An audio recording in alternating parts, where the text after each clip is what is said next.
Ok, ben bonjour, pour ceux que j'ai pas encore vus.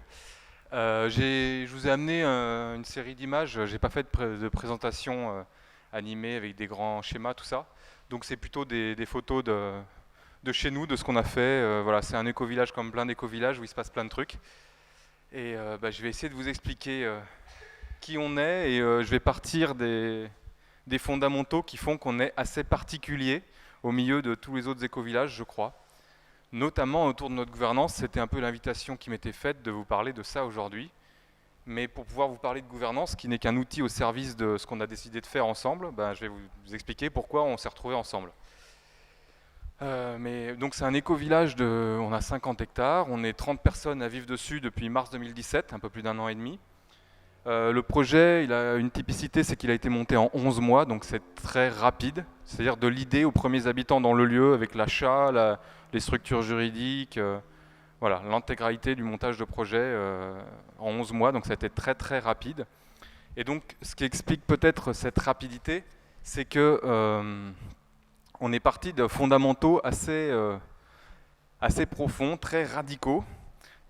L'origine, c'est les écoles démocratiques. Donc c'est un mouvement qui s'est développé depuis, ça peut remonter à une centaine d'années ou à une cinquantaine aux États-Unis, avec l'école Sudbury Valley School, qui est une école qui a décidé d'avoir une nouvelle considération de l'enfant, de l'éducation et donc de l'accompagnement d'un nouvel être humain sur la planète. Le principe, c'est il y a des écoles alternatives qui existent, vous en connaissez peut-être plein de noms, et il y a un truc qui est une sorte d'alternative à l'école, c'est-à-dire qu'on a décidé de plus avoir de démarche et d'attente envers l'enfant dans la manière dont il va grandir, mais de lui rendre tout ça, toute sa souveraineté à décider comment il allait vivre sa vie, et que c'était là la manière la plus pertinente de voir apparaître tout son génie. Donc c'est une posture assez radicale par rapport à ce qui est commun dans notre société. Donc du coup, l'idée, c'est de laisser un individu dans sa totale liberté, de le laisser avec son enthousiasme et la manière dont il va découvrir la vie par cet enthousiasme, et donc de le rendre responsable face à tous ses choix et à cette liberté. Donc il n'acquiert une liberté qu'en équivalence de la responsabilité qu'il est capable de s'offrir et d'habiter. Donc l'idée de tout ça, c'est de permettre à chaque individu d'offrir la meilleure expression de lui-même au monde, en fait. C'est assez profond. Donc, des gens ont créé une école à Paris et au bout d'à peine un an se sont dit mais en fait c'est vachement bien une école, mais en fait on pourrait vivre un éco-village. Ils avaient déjà le rêve aussi de monter des choses comme ça. Ils sont allés visiter le village de Sophie Rabi qui cherchait à passer son école peut-être en modèle démocratique. Donc ils sont allés plus pour l'informer, mais en fait ils en sont revenus en se disant en fait il faut qu'on fasse ça. Et donc 11 mois plus tard, moi j'étais un des premiers habitants à arriver dans le lieu et à déployer tout ça. Qu'est-ce que je voulais vous dire Il y a un énorme boom des écoles démocratiques. Ils sont dans leur 4e rentrée scolaire, cette école, qui était la 2e école en France, sachant que la première n'a pas beaucoup fait parler d'elle, celle-ci beaucoup plus. Aujourd'hui, il y en a 40. Donc c'est-à-dire qu'on est parti de quasiment rien à un énorme raz-de-marée de gens qui ont décidé d'adopter cette posture face à un enfant, donc en fait un individu en devenir, de le laisser libre de son chemin d'apprentissage et de lui rendre toute sa souveraineté et donc sa dignité, si on peut dire. Donc on a un modèle démocratique. Alors pourquoi est-ce qu'on a un modèle démocratique? C'est parce que justement, si on veut permettre à un individu d'offrir le meilleur de lui-même à l'humanité, l'idée c'est de ne pas juguler ce qui pourrait faire apparaître ce meilleur qu'on ne peut pas soupçonner et qu'on va juste découvrir. Qu'on va découvrir en le laissant faire, en le laissant être. C'est assez incroyable, mais on n'a pas d'attente envers l'individu, on n'a pas d'attente qu'il apprenne à lire, à compter, à se débrouiller avec les autres, parce qu'en fait c'est un être humain, et si on le laisse au milieu d'autres êtres humains, il va juste devenir la meilleure version de lui-même. En fait, on a des croyances qu'il faudrait qu'il passe par tel et tel biais, tel et tel moment pour devenir la meilleure version de lui-même, ce qui me paraît totalement aberrant, mais que je comprends qu'on peut croire à un moment. Et nous, on a décidé d'arrêter de croire ces choses-là et de faire confiance à l'humain. Donc, comme je vous dis, 100 ans, 50 ans, etc. d'expérience dans les écoles, qui sont, à mes yeux, les écoles les plus pertinentes qui soient pour accompagner un individu à devenir la meilleure version de lui-même au milieu d'une société complexe. Donc, voilà ce qu'on a fait. Et donc, pour ce faire, pour permettre ça, il faut que tout le monde soit sur un pied d'égalité. Donc, on a mis de la démocratie. Et une démocratie, moi, je la résume en 2 points.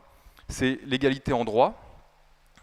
Donc tout le monde est égal en droit. Alors vous connaissez la démocratie qui a commencé au début où il n'y avait que les hommes, pas les esclaves, pas les femmes, etc. Il y a plusieurs siècles en arrière. Et puis un jour on s'est dit finalement cette histoire de race c'est pas très précis, peut-être qu'on devrait tous être égaux simplement. Bon, c'était encore que les hommes, puis après on s'est dit les femmes en fait pourquoi on leur donne pas les mêmes droits? Nous on pousse, on est un peu la marche d'après et on dit et pourquoi est-ce que les enfants on les traiterait comme des handicapés ou des demi-hommes ou je ne sais quoi? En fait ils ont droit aussi à cette même égalité de droits. Donc on a poussé la considération de l'enfant au même titre que tout autre individu. Dans notre collectif, un enfant a le même pouvoir de vote qu'un adulte, il n'y a pas de différence et on a décidé de ne plus se comporter avec un enfant comme avec une personne en incapacité de quoi que ce soit. Donc on le considère d'égal à égal. Donc une démocratie, c'est quelque chose qui permettrait de déployer ça. Et donc là-dessus, on a déployé une gouvernance, mais ce n'est pas vraiment nous qui l'avons inventée. Les gouvernances démocratiques, elles existent, comme je vous disais, depuis très longtemps. Il a juste été récupéré les meilleures choses qui permettaient de garantir ça. Ah oui, je vous ai pas fini tout à l'heure. Je vous disais, c'est l'égalité en droit, et l'autre partie, c'est empêcher que quiconque puisse prendre du pouvoir et qu'il y ait la place pour de l'arbitraire d'un individu sur un autre. Donc en dire, voilà, tu vas faire tes devoirs, tu vas te coucher, tu te laves les dents, tu manges ça, tu fais pas ci, En fait, c'est fini ça. Donc ça, on le fait sur un enfant, mais on le fait déjà plus difficilement sur un adulte. Pourquoi est-ce qu'on le ferait sur un enfant alors qu'on le ferait déjà pas à un copain à nous? Donc l'idée, c'est de se questionner là-dessus, de dire en fait, peut-être qu'un enfant, j'ai pas de raison de lui parler mal, de le considérer comme une personne inférieure qui doit se soumettre. Et de quitter cette attente qu'un enfant sage, un enfant bien éduqué est un enfant qui a appris à se soumettre à l'adulte. C'est un grand pas. Parce que c'était un peu l'objectif d'une conférence, c'était de vous parler un peu de démocratie, de gouvernance. Elle s'exprime de plein de manières différentes. Nous, on a juste un règlement intérieur, un truc qu'on appelle un manuel de gestion qui est finalement toutes les procédures, le cadrage de tout ça, c'est-à-dire qu'il y a des gens qui prennent des postes, qui sont élus pour ça, et tout ça est très cadré pour que justement il n'y ait pas d'arbitraire, qu'il n'y ait pas de prise de pouvoir possible. Donc on a ce livre qui est un peu la constitution et comment fonctionnent nos parlements, Sénat, etc. en France. Vous allez avoir le même genre de document pour nous en interne pour savoir comment fonctionne notre vie. Le reste, comment fonctionne notre cadre, notre gouvernance. Le reste, c'est toute la vie en fait. On est des êtres d'interaction qui cherchons toujours à être de mieux en mieux, à être en fraternité, comme ça a été dit par d'autres projets comme Terra ce matin.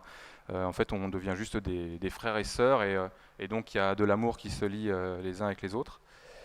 Et s'établit petit à petit une culture. Donc en fait, après, quand des personnes rentrent dedans, ils prennent le temps de découvrir cette culture, et plus elle est ancrée, plus elle devient facile à saisir et à comprendre et à faire évoluer, parce que c'est énormément évolutif, c'est le principe d'une démocratie aussi, puisqu'on est en prise directe avec, notre responsabilité s'exprime dans le sens où tout peut être changé par nous, en fait il suffit de le vouloir et de s'en saisir. Après je vais surtout vous laisser poser des questions là-dessus. Et les prises de décision, donc on a un organe qui se tient une fois par semaine, les gens viennent ou ne viennent pas, on est dans une gouvernance d'un nouveau type, c'est-à-dire qu'on n'est pas sur une peur de ce que pourrait être un humain, mais sur une totale confiance que ce qui fait un humain est absolument pertinent et magnifique. Donc la trame de base sur laquelle l'intégralité de nos interactions se construisent, c'est la confiance que l'individu est pertinent dans ses choix. Donc par exemple, dans notre collectif, on peut faire tout ce qu'on veut. Terra en parlait aussi ce matin. N'importe qui peut faire ce qu'il veut. Le seul outil qu'on a, ça s'appelle la sollicitation d'avis, c'est-à-dire que je dois solliciter les personnes que ça va impacter et éventuellement qui sont compétentes et référentes par exemple sur le sujet. Je veux lancer à planter un arbre, je vais demander à celui qui gère peut-être les plantations habituellement, et puis tous ceux que ça pourrait impacter. Si par exemple il y a une maison devant, ça va peut-être gêner la vue, ou alors peut-être que c'est tout le collectif. Et nous, par exemple, on a posé une règle dernièrement, à chaque fois qu'on modifie un espace extérieur, ça doit passer dans cet organe démocratique. Mais sinon, toutes les autres décisions, elles sont prises comme ça, c'est-à-dire que l'individu est libre de faire sa propre sollicitation d'avis, d'aller voir les personnes pertinentes, de considérer que c'est pertinent ou non. C'est la grandeur de lui laisser ce pouvoir. Et il va donc grandir en responsabilité face à ses décisions et ses choix. Et ensuite, on ne peut attester qu'à posteriori si on pense que la sollicitation d'avis n'a pas été effective. Mais bon, voilà, après, il faudrait que je vous décrive tout comment fonctionne notre gouvernance, et c'est très complexe, ça mériterait une semaine de formation. C'est assez facile à déployer, mais il faut bien avoir compris le fond. Voilà, bon, je vais vous laisser poser plutôt vos questions pour la suite. Merci beaucoup.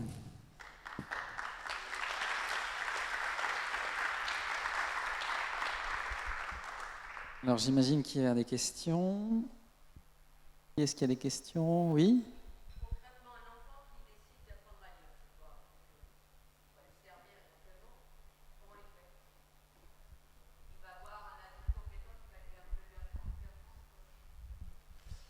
Euh, c'est des questions à moitié piège. Je vais répondre avec une réponse à moitié piège. Comment un enfant apprend à marcher? On n'en sait trop rien. Il le fait à sa manière. Il titube, il machin, il fait plein de trucs. Et puis à un moment, il sait faire. Et en fait, quand on décide de laisser la responsabilité d'un individu sur sa propre vie, vraiment, on a un désengagement énorme à faire d'attente. L'attente de savoir quand, comment, et d'avoir compris, ouais, vraiment compris comment il l'a fait. Même ça, à la rigueur, ça ne nous regarde pas. On peut être curieux et très bien, on peut aller lui demander ou essayer de regarder, mais ça le regarde en fait. On le laisse libre. Et s'il a envie d'apprendre à 13 ans, quoi que ce soit, des mathématiques, le français ou une nouvelle langue, il le fera à 13 ans. Si c'est à 4 ans qu'il en a besoin, il le fera peut-être à 4 ans. Il le fera quand ce sera le moment pour lui. Et peut-être que vous pouvez chercher dans vos histoires tous les moments où vous avez appris parce que c'était une envie intrinsèque et non pas extrinsèque. À ce moment-là, vous avez vraiment retenu et vous avez eu de la joie à le faire. L'idée, c'est de ne laisser l'individu que dans cette joie et dans cet enthousiasme à aller vers l'apprentissage et la compétence. Super. Et les adultes compris, donc. Parce qu'en fait, à l'origine, c'est des écoles, et là, c'est un village où il y a une majorité plutôt d'adultes, à l'inverse d'une école. Et donc, l'idée, et qui est un peu plus complexe pour nous, c'est un peu plus difficile de se déconditionner, c'est de nous laisser, nous, les adultes, venir faire juste ce qui nous fait kiffer. Et comme par exemple, moi, de venir depuis l'Ariège jusqu'ici, parce que pour moi, c'était important d'être là avec vous, de rencontrer plein de monde et de vous témoigner cette grande particularité de notre collectif. Euh, je m'appelle Amira, bonjour. Est-ce qu'il y a un référent adulte autour des enfants pour lui montrer comment fonctionne multiplication, ou est-ce que c'est entre enfants qui s'apprennent s'il y a plusieurs âges? Est-ce que c'est les plus grands qui montrent aux petits Parce que par exemple au hameau des Buis, c'est Sophie Rabi, j'ai l'impression, qui donne cours, qui est l'institutrice. Il y a une référente institutrice. Est-ce que, je ne connais pas le système des écoles démocratiques, il y a une référente adulte, hein, ou pas? Ouais, c'est tout le sujet des écoles démocratiques, c'est assez complexe et qu'il faudrait que j'explique tout en fait. D'abord, qu'est-ce que c'est qu'une école démocratique et ensuite on pourrait du coup mieux essayer d'explorer à quoi ça peut ressembler un village.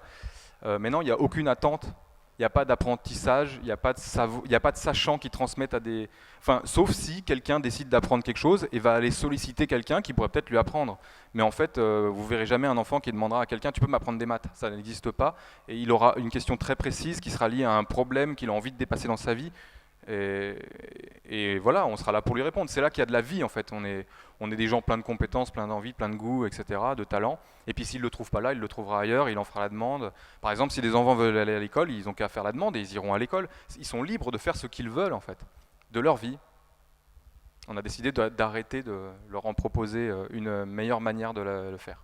Et il n'y a pas de problème avec les institutions publiques puisque c'est obligatoire l'école, non? Je croyais que c'était obligatoire. Ouais, encore un détail, non, l'école n'est pas obligatoire, c'est une croyance de 99% de la population, je comprends, c'est normal. Bah, merci. L'école n'est pas Bonne nouvelle. obligatoire, c'est l'instruction, la transmission du socle commun qui est validée par le passage du BEPC au collège, qui est obligatoire, donc il peut y avoir, quand on fait l'instruction en famille, qu'on déscolarise son enfant, comme on dit, il peut y avoir un inspecteur qui vient attester que l'enfant est bien en train de progresser dans l'acquisition de ce socle commun. Voilà la seule obligation qu'il y a.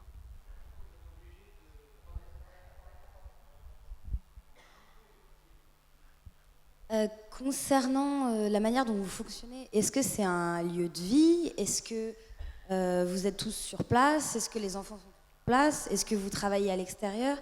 Comment est-ce que ça fonctionne en fait à ce niveau-là?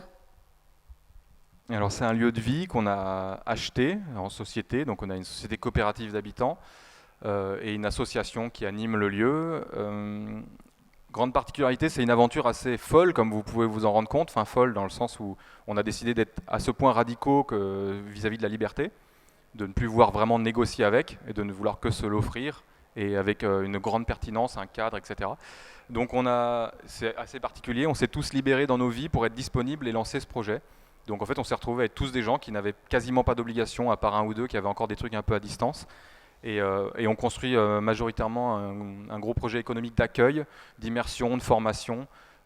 Et puis le lieu dans lequel on est a une capacité d'expansion de construction à vocation touristique, et ça correspond avec l'envie de partage. Il y a énormément de gens qui nous sollicitent, donc on a de plus en plus de gens qui remplissent nos formations, qui nous demandent des immersions pour venir voir, mais qu'est-ce que c'est que cette utopie voilà, donc je pense que ça répond un peu. Donc il y a plein de gens qui font de l'accueil, qui donnent des formations, il y a des gens qui travaillent à distance, il y en a qui cherchent des petits boulots, chacun est libre de faire ce qu'il veut, et ça me permet d'introduire au niveau financier.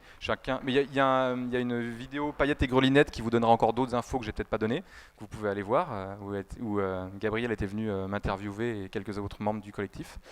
Et en gros, chacun donne ce qu'il veut, et il n'y a pas de regard là-dessus, il n'y a pas de jugement, il n'y a pas d'attente. Mais après, ça fonctionne quand même parce qu'on est des êtres responsables.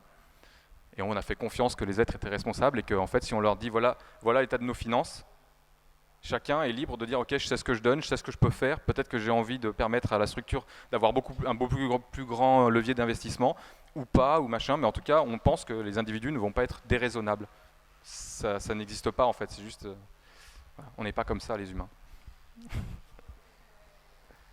Bonjour Zoé. Je voulais savoir un peu quel était le regard de l'extérieur, des personnes extérieures, du village, des environs par rapport à ça, parce que je pense que pour quelqu'un qui n'est pas averti, ça peut rapidement être genre le domaine de l'enfant roi, avec tous les fantasmes qu'on peut avoir derrière, parce que l'éducation des enfants, ça touche quand même au cœur les personnes. Et du coup, je voulais savoir si vous aviez des retours sur votre environnement proche, mais qui est moins averti sur ces idées-là.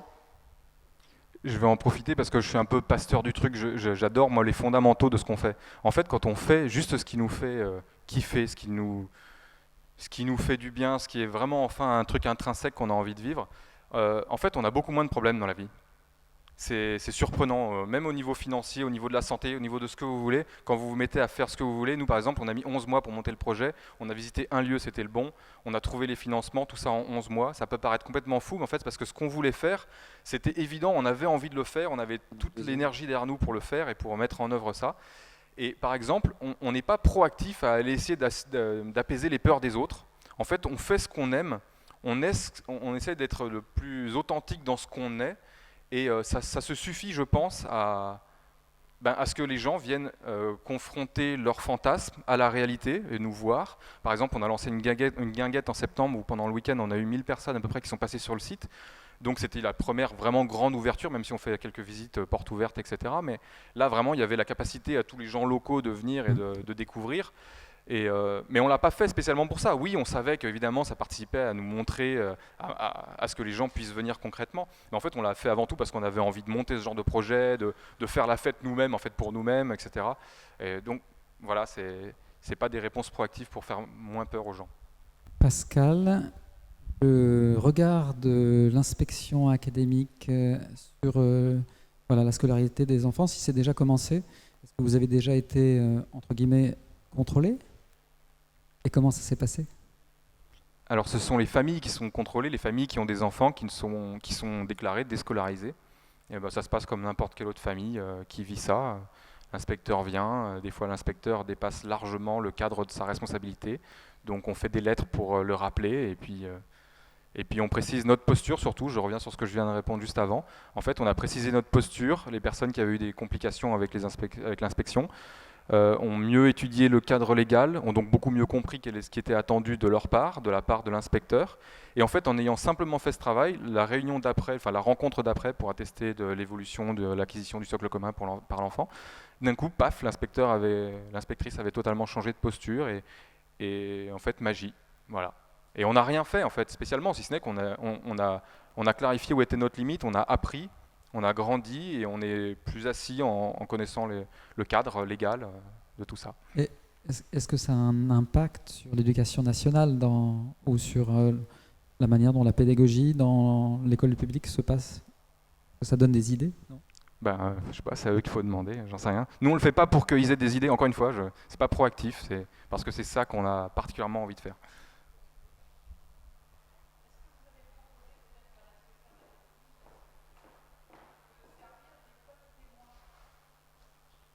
On n'est pas une école, hein, on est un village qui explique. Ouais, mais du coup, on n'est vraiment pas une école. Donc ça pourrait être le cas de gens qui montent des écoles.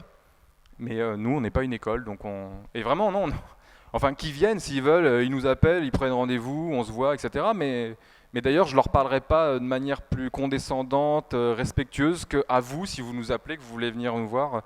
Voilà, considération de l'individu de manière égale, c'est pareil pour le président de la République que pour notre voisin. Super, Jérôme. Merci beaucoup. Dernière question. Ah, il y a encore une question. Oui, juste, vous avez posé la question aux enfants, qu'est-ce qu'ils en pensent, ceux qui sont allés à l'école et qui maintenant ne sont plus, est-ce qu'ils ont un feedback à donner? Chez nous, j'en sais rien, les enfants sont libres de faire ce qu'ils veulent. S'ils veulent aller à l'école, ils y vont. C'est déjà, donc c'est leur feedback, je sais pas, c'est le seul feedback qui nous intéresse, c'est vérifier qu'ils sont heureux en fait. Et en fait, ils nous le disent, on le sent, on n'a pas besoin spécialement de faire des réunions, des sous-cercles ou je sais pas quoi. En fait, voilà, on s'assure que chacun soit heureux et continue de faire ce qu'il aime. Et s'il a des demandes, ben, on essaie de satisfaire. Mais c'est pareil pour un individu adulte avec qui je vis. En fait, il n'y a pas de différence. Et qu'est-ce que je pourrais répondre de plus? Ouais, non. Bien. On est juste des individus et en fait, ce qu'on développe, c'est pour moi, la démocratie est juste le mode de fonctionnement le plus adapté à l'être humain, à notre génome, à notre espèce, au fait qu'on vit de manière tribale et en fait forcément démocratique. S'il n'y a pas un chef violent qui nous impose des trucs, qu'on ne fonctionne pas comme ça, eh ben on fonctionne avec une démocratie où on comprend quelle est la différence entre je et nous et qu'on est capable d'être le nous aussi dans des prises de décision. Voilà. Et ça, c'est depuis la nuit des temps, en fait, depuis que l'homme existe peut-être. Voilà. Donc on a l'impression de juste mettre le doigt sur quelque chose qui est évident pour qu'on puisse fonctionner ensemble libre. Merci Jérôme.